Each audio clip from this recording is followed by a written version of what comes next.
नमस्कार दोस्तों, स्वागत है आपका हिंदी नॉलेज शो में। तो दोस्तों, अब से कुछ ही देर पहले ये खबर आई है कि रूस के राष्ट्रपति व्लादिमीर पुतिन पर एक असैसिनेशन अटैक किया गया था। मतलब उन्हें मारने की कोशिश की गई थी और इसमें वो लगभग सफल भी हो गए थे, क्योंकि हमलावरों ने व्लादिमीर पुतिन की कार को सक्सेसफुली आइडेंटिफाई किया। क्योंकि काफिले में एक जैसी कई सारे कारें चलती हैं और जिस कार में व्लादिमीर पुतिन बैठे थे उसी पर एक विस्फोटक भी गिरा दिया था। हालांकि जो उनकी कार थी वो उस हमले में किसी तरीके से व्लादिमीर पुतिन को बचा ले गई, वरना हमलावर पूरी तरीके से सफल भी हो जाते। और यह भी बताया गया है कि इस हमले में व्लादिमीर पुतिन के सिक्योरिटी गार्ड भी शामिल थे। जी हाँ, जिस वक्त हमला हुआ अचानक से कुछ गार्ड गायब हो गए मौके पर से और एक एम्बुलेंस आई जिसने उस काफिले का रास्ता रोक लिया और काफिले को रोकते ही पुतिन की कार पर अटैक किया गया। हालांकि जब इस हमले के बाद जांच की गई तो पता चला कि जिस एम्बुलेंस ने रास्ता रोका था उसका ड्राइवर मृत मिला एम्बुलेंस के अंदर ही। हालांकि आपको ये भी बता दूं कि रूसी सरकार ने इस खबर को दबाने की कोशिश की, लेकिन आज ये बाहर आ गई और बताया जा रहा है कि हमला पिछले 24 से लेकर 48 घंटों के बीच अंजाम दिया गया है। हालांकि आपका सवाल होगा कि हमला करवाया किसने है, तो मैं आपको कुछ खबरें और बताता हूं, आपको अंदाजा लग जाएगा। दरअसल पिछले 10 दिनों से यूक्रेन की सेना रूस पर जबरदस्त काउंटर अटैक कर रही है और इस पूरे काउंटर ऑफेंस ऑपरेशन के दौरान जबरदस्त हार हुई है रूसी सेना की। पिछले 10 दिनों के अंदर यूक्रेन की सेना रूस से 6000 वर्ग किलोमीटर का एरिया छीन चुकी है।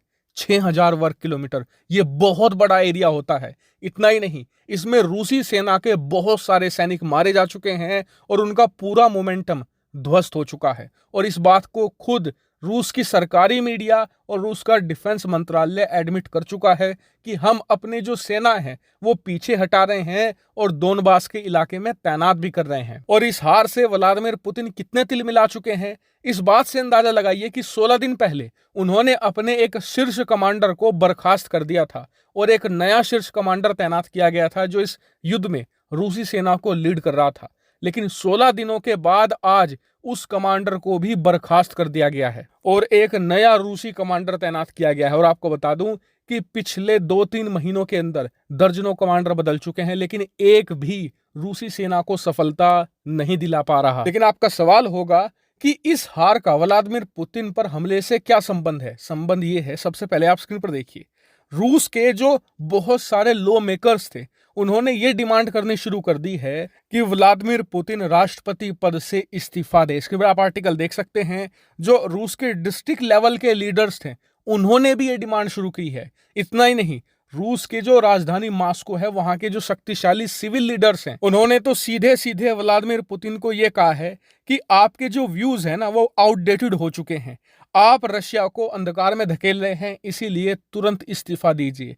और यही नहीं, सबसे बड़ा झटका तो व्लादिमीर पुतिन को यह लगा है कि रूस के जो धार्मिक कट्टरवादी हैं, यानी कि जो वहां के फार राइट लोग हैं जिनकी निष्ठा पिछले 25-30 सालों से व्लादिमीर पुतिन के प्रति रही है, उन्होंने भी सीधे सीधे ये कहना शुरू कर दिया है कि हम युद्ध हार चुके हैं और इसके लिए हमारी मिलिट्री लीडरशिप और हमारी गवर्नमेंट पूरी तरीके से जिम्मेदार है। और आपको बता दो कि ये वही फार राइट लोग हैं जो युद्ध की शुरुआत में युद्ध का विरोध करने वाले लोगों पर रशिया में अटैक कर रहे थे, हमला कर रहे थे, उन्हें प्रदर्शन करने से रोक रहे थे।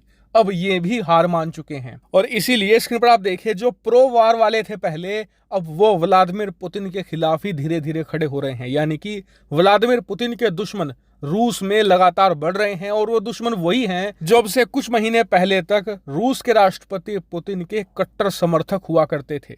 इसीलिए पुतिन की अब परेशानी लगातार बढ़ती जा रही है और इसके अलावा रूस के अंदर उनकी जो पॉपुलैरिटी रेटिंग है वो भी धराशायी हो रही है। इसीलिए व्लादिमीर पुतिन को कुछ ना कुछ तो यहाँ पर बड़ा स्टेप अब उठाना ही होगा, क्योंकि जो जनता है और साथ में जो प्रशासन है और सरकार के लोग हैं सब फ्रस्ट्रेट हो रहे हैं युद्ध से। देश में गरीबी आसमान छू रही है और इसीलिए आने वाले समय में इस बात की पूरी संभावना है कि इस तरीके की घटनाएं और हो सकती हैं। हालांकि इस पर आपका क्या व्यू पॉइंट है कमेंट करके जरूर बताएगा। फिलहाल इस वीडियो में इतना ही। Thank you very much for watching video.